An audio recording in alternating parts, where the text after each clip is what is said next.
interesting. What they're doing is the reason I call them language elves is because they possess an ontos of language that is completely alien to us. They use a language which you can see. They can condense meaning before your very eyes. For them, syntax is not acoustical rules, it's pictorial rules. And they are doing this. They will scramble forward, elbowing each other, jumping up and down, very excited, and they say, look at this, look at this. And they pull objects, sing objects into existence and show them to you. And as your attention goes into these things, the emotion is indescribable. These objects are made of gold, ivory, smaragdine, chalcedony, beryllium, terbium, flesh, gold, blood, heat, tears. And it's all changing, morphing as you look at it. And as you look at this, you have, without an iota of doubt, the conviction, if I could bring this thing across, it would end human history. Argument would cease. You would just say, look at this. And they're pushing each other away, showing you, look at this one, look at this one. These objects themselves emit sound and make other objects. The whole thing is going on in an atmosphere of incredible hilarity and confusion. It's now 1 minute since you left your scuzzy friends in that badly furnished apartment. Naturally, the fact that you're having this experience raises certain fundamental questions, such as, am I dead now? Is that what's happened? And the entities say, don't give way to amazement. Don't flip out about how you can't believe it and it's impossible and so forth and so on. Don't do that. Just pay attention. Pay attention to what we are doing and what we are showing you. And what they preach is a new dispensation of language, a language that can be beheld. And as you sit there, you feel like a bubble form in your stomach and begin to make its way to your mouth.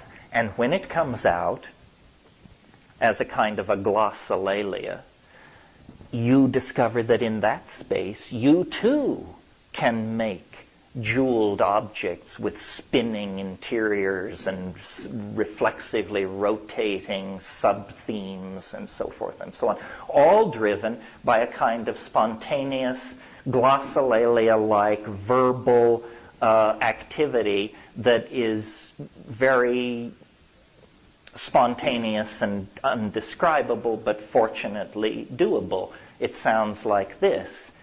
This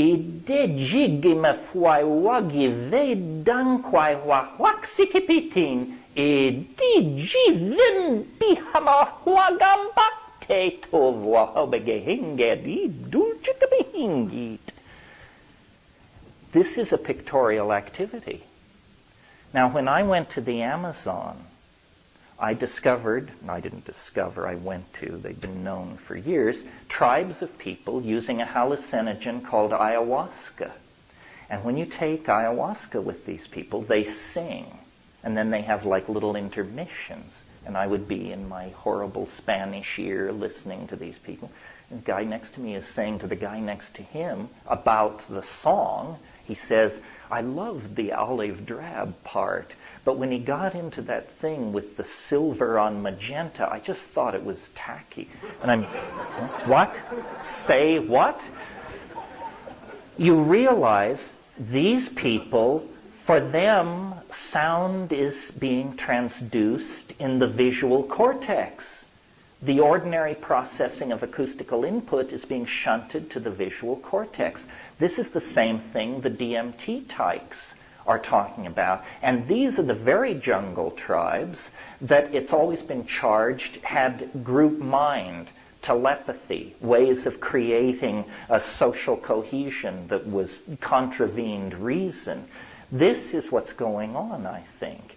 Now, I then studied this phenomenon of language very carefully. I mean, it never even occurred to me of visual language. I discovered, however, that nature has anticipated this phenomenon in the organisms that are known to us as octopi and cephalopods.